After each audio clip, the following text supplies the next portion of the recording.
Welcome back to Amsterdam Radio, the podcast for creators. It is I, the mayor. Flobo boy is in the mayor's office, hanging with people who are doing the dang thing. And my guest has done the thing. We're talking about acting. We're talking about activism. We're talking about so much more. Lolita Milena, how are you doing today?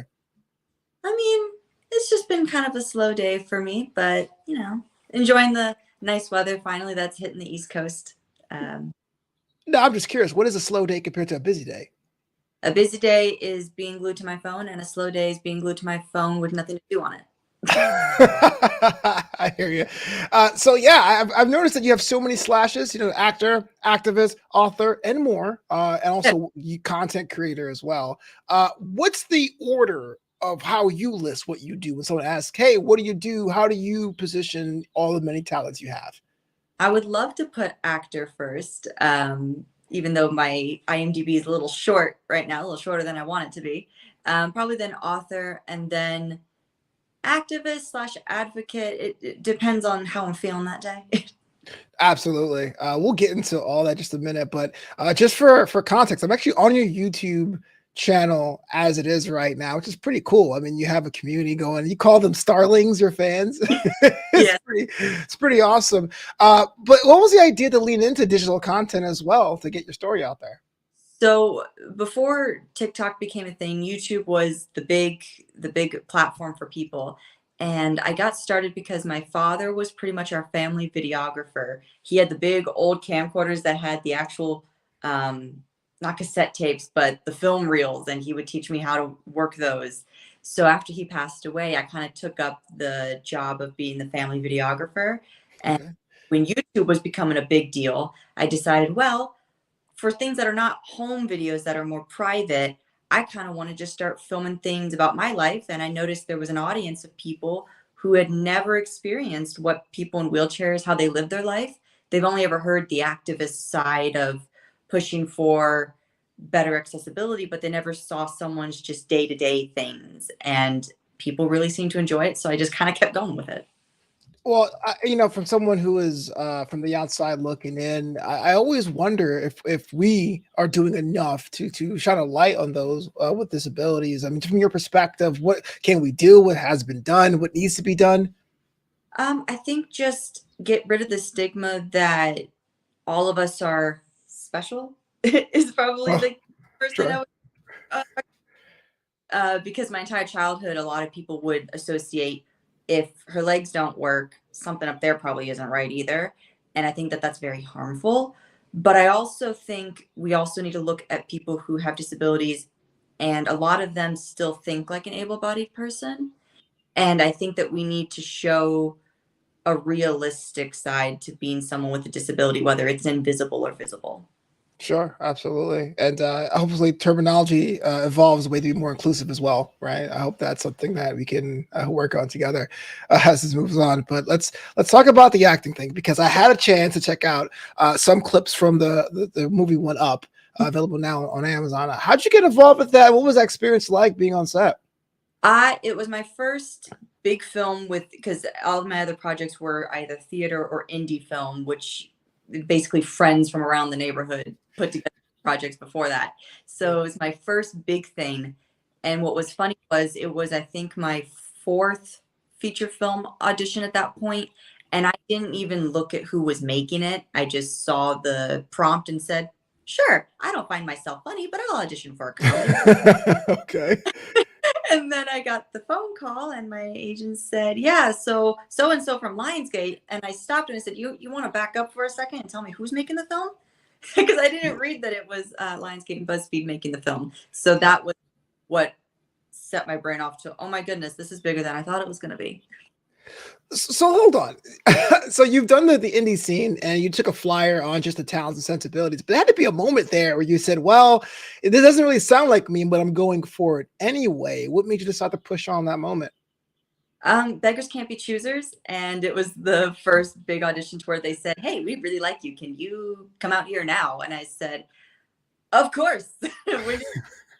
So that was just, my thought process was not as in depth or as insightful as I imagined it was going to be when I finally got the yes out of the 100 no's. It was more so, yeah, I can make time. For sure. One Up takes place in the esports world. Are you a gamer as well? Did you do some like, research for the role, or what did that look like? The preparation. Growing up, I had a PlayStation 2, and Yes. that was pretty much all we had until Nintendo DS's came out. So I was not a gamer by any stretch of the word. I had sisters who were, so I was texting them on the like flight over. How do I hold like the keys and whatnot? There was a little moment in the film where they were assigning the different actresses in the montage different games to play, and they asked us which ones are we most experienced in. So I got to play a PlayStation 2, which felt really good. Oh, that's awesome. They dug it out of the museum. Well, I'm so glad that you're able to go ahead and do that because esports is something I'm really passionate about. I'm an esports caster, so being able to see more media with that was always fun to warm my heart. But as the film was released now, has any fans come up or slid in the DMs or offer praises? What have people been saying? What's the feedback been like since the release of One Up? Everyone's been really nice. The film is more low key, so if you don't have Amazon Prime, probably didn't really hear of it. So there's still just that nice little, hey, I saw someone who was in this movie on Amazon and she looked a lot like you. And then I saw your name and I said, yeah, that was me. And it was a lot of fun. I really enjoyed it. And I think for my first big film, it was the best case scenario. Yeah. What's left on the dream role bucket list? Do you have one of those? Like, do you have that vision, or is it kind of like take gig per gig, time by time, day by day? I have little fantasies in my head of different types of roles I would love to play. But if I had to pick existing characters, probably either Oracle or a female Professor X because I loved comic books as a kid. So Mhm. probably one of those two if I had to pick a pre-existing role. You hear that, DC and Marvel? What's up? Let's shift gears a bit. I had a chance to peruse some of your written works. I actually thumbed through some pages of Sweet Dreams Love Hell, but we're going to talk about your novel series, though, because it was a NaNoWriMo entry that became a whole series. Walk me through that process. It was kind of just an assignment when I was back in high school. I was in a creative writing course, and our teacher told us, well, for your final, you have two options. You can either do this one poetry project. I hate poetry. Ah. Or you can take this. He told us you don't have to finish it in 30 days. It's just show me like the work that you finish by November 30th, or it was December 1st at that point. So I said, I hate poetry. I don't like it. I've always had this little story brewing in my head. Let me put it to words finally, because I never got the chance to. And I finished it. I think my family and I, a little celebration. I think it was like the 20th, the 21st of November. And I finished at 64,000 some odd words. Wow. Congratulations. Thank you. My first I guess my only, because the other one I got cheated on, but the first ever NaNoWriMo thing I've ever done was like 50,001. Like it was just like the end. It was like, I did it. I know. But walk me through that series though. It's a psychological thriller 2459, or is it 2459 and 0101, or is it 0101? It's however you want to pronounce it. Okay. So with books, growing up, I'm a first generation immigrant and an orphan at the time, and I got a lot of inspiration from that as a child growing up. I also love scary movies. I love sci-fi. Alien was my first favorite sci-fi horror film. So when I found out that I didn't have really a name in the orphanage, but I had a number 2459, I started piecing little stories together, wheeling around my childhood home, and kind of came up with the plot over a course of over a decade. And then I finally put it to words and a sequel. So 2459 or 2459 is actually your actual number when you were an orphan as a child. That must have been pretty like traumatic or close to home to write that whole fictional story around a very real nugget of your life. It was a real piece of my life, but it's a piece that I don't remember. Basically, it was just my father had gone through so many hoops to find documentation from overseas, so I would have as much information of where I came from and all of that stuff. So it was more like reading someone else's story with no memory that it was my own. So I Mm. was a lot of creative freedom with it. And it won an award, I believe.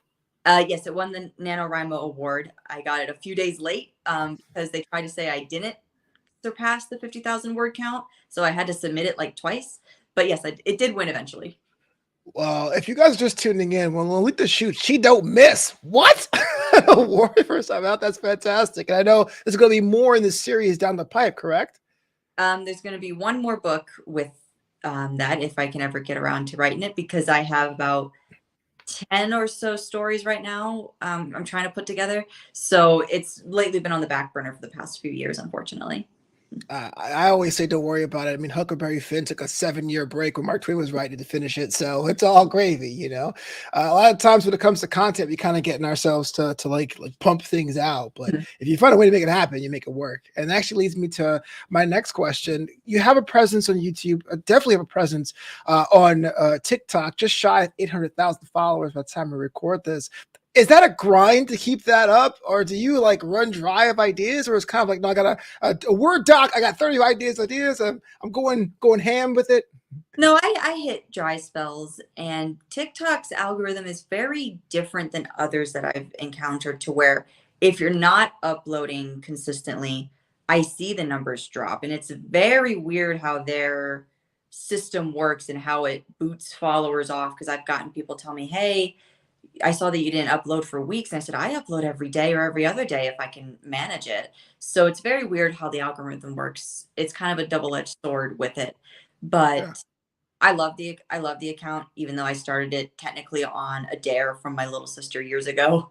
But it has become a great source for getting my name out there, getting my creative elements out there for people to see, and people enjoy it. So What's been your perspective as a social media creator? You know, we've had the refrain that social media is not real, but then it also does provide lifestyles for a lot of people, myself included.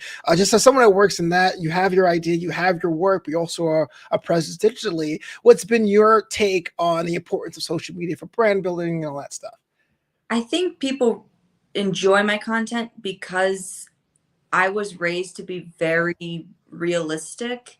I don't basically what people see on my TikTok is what people see when they like come over to my house. How they see me on TikTok is how people see me in real life, because I don't have the energy to put on a facade to appeal. I don't have the energy time or the want to do that, and Yeah. I get them confused too often. And I feel like people who do that lose their sense of self eventually. But if they can handle it, that's great. It's not something I do. And I think people really enjoy that side of me, which is just who I am. And I think that's why people tend to stick around. So, do you believe in a personal brand, or is it just like this is who I am? I don't even consider myself an influencer. I'm just someone who loves to make content during her free time, which tends to be a lot of it. So I'm just someone who happens to create content people enjoy, and people like brands will come towards me and say, will you sponsor this? And I'll say, if I really genuinely like it, yes. I don't take brand deals just to make money. I don't make money on the majority of the things that I sponsor. I sponsor them because I really do like the product or the thing behind it. Well, actually, there's my next question. So, definitely having an affinity for a brand helps out with brand partnerships. But is there anything specifically you're looking for? Are you doing like more kind of brands in a particular segment, or ones that you vibe with other friends in your social network? Like, how do you really like vet these brands you decide to work with? I love anything that I can apply to things I genuinely enjoy. The first big one was an eye contact company, and I have always wanted to see what I look like with different color eyeballs. I've also it was during the time I was a cosplayer. That's kind of another big thing that people really enjoyed seeing. So I said, oh, I can put these towards the cosplay ideas. And then a special effects brand came to me with some of their brands. I love learning how to do special effects. I've been doing it since I was about 16, 17 years old, when Yeah. I save up money to go buy the liquid latex at Spirit Halloween when it was in town.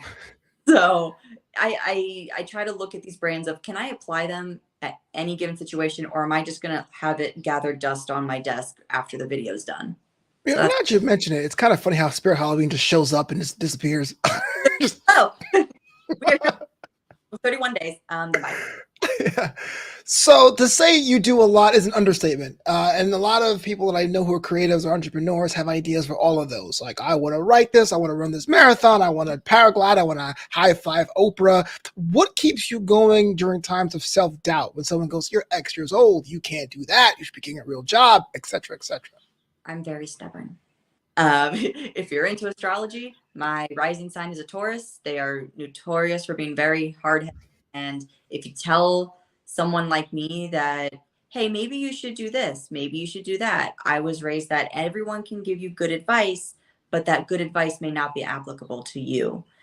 So you have to pick and choose which advice you can apply to yourself. And a lot of that advice does not apply to who I am. So that's just how I see it. I said, thank you for the advice, but it's not for me. Can I press you on that? Like, what makes you say, "Oh, that's good advice, I'm gonna take that," versus "That's good advice, but pass"? Like, is there like a sniff test, an internal BS meter? Like, how's that work? I look at it as I know what my goals are. I've known what they've been for well over almost 2 decades. And if I'm looking at that going, could I make a plan A, B, and C based on your advice? Or can I only make a plan A? And if it fails, I'm done. If I cannot make a plan A, B, C, D, E with your advice, I'm probably not going to take it outside of consideration. Whew. That's bars. That's science. I love it. How do you go about divvying up your time to do so many things during the day and have time for personal time and all that jazz? Um, People try to make out that content creators are very busy. We're not. I'm sure other content creators might see this and then go to my DMs going, "What are you talking about? I'm busy all the It's harder than a 9 to 5." Really? If you're a TikToker primarily, which is I would say what I am right now, I take maybe 10, 15 minutes out of my day to edit content. And then I have pretty much the rest of my day free outside of answering emails. So, and maybe the audition here and there. So I have a lot of free time personally. No, that's great. So basically, you say, "Hey, look, my hours for this, my hours for that," and then Yep. bam, content factory coming through. Thanks for being so much on New Amsterdam Radio. Before we get out of here, though, there are some questions we ask all our guests to get a little bit know. Well, like a lightning round kind of a situation, but you go as deep as you like. You down? You game? Sure. All right, cool. Everyone collects something. What does Lolita collect? Memories. I mean, I guess that counts, but come on. No Funko Pops anywhere? All right, fine. Do you believe in days off? And if so, what do you do? I like to sleep. I really love napping. I consider myself half cat. Like just the midday naps or the Yep. bomb or okay, gotcha. Yeah, those are great. I can't lie to you. Just that 2 p.m. nap is chef's kiss. What or where is on your travel bucket list? I would love to visit Europe because my adopted father was from Scotland and Ireland. I would love to visit there. Tied with going back to Aruba. It's my favorite island. Oh, real? That's awesome. I had the pleasure of visiting Scotland this year. Stirling Castle, it changed my life. The whole William Wallace thing, the Braveheart vibe was pretty cool. How do you combat writer's block? What's your writer's block blocker? I genuinely I fall asleep because my brain gives me stories in the works of dreams with a beginning, a middle, and an end. And I wake up, I write it down, and then I get back to work. Love it. Two more for you. Favorite cartoon of all time? TV show, of course. Tom and Jerry or SpongeBob. Oh, wow. Classics. And lastly, what is your favorite junk food? Popcorn. Is it chocolate covered? No, I make Sicilian popcorn. It's a recipe within my family. Oh, so it's like top secret. No, I can give you the whole recipe. Okay, what makes it junk food then? You put a lot of spices into it, and then a black truffle butter. Oh, there you go. I was like, what? It's high class popcorn. I love it. Thank you so much for being on the show, and I appreciate your sharing your experiences. We have everything else you're working on the show notes. If there is any way anyone can engage with you, follow you on social media, slide in the DMs with praise, how they go about doing that. Literally just Google my name. All my social medias do pop up. I also have a link tree. Once you find the Instagram, everything's there under Lolita Milena. I try to make it very easy for people. You know, it took me 15 years, but the first time I can Google my name, I was like, yes, I made it. Take that, Bing. my name. It might sound conceited, but it's just so cool to build as you go. It's really cool, like little building blocks. Absolutely. It's how empires are started. But thank you so much for being on the show, New Amsterdam, the podcast for creatives. We'll chat soon. Thank you.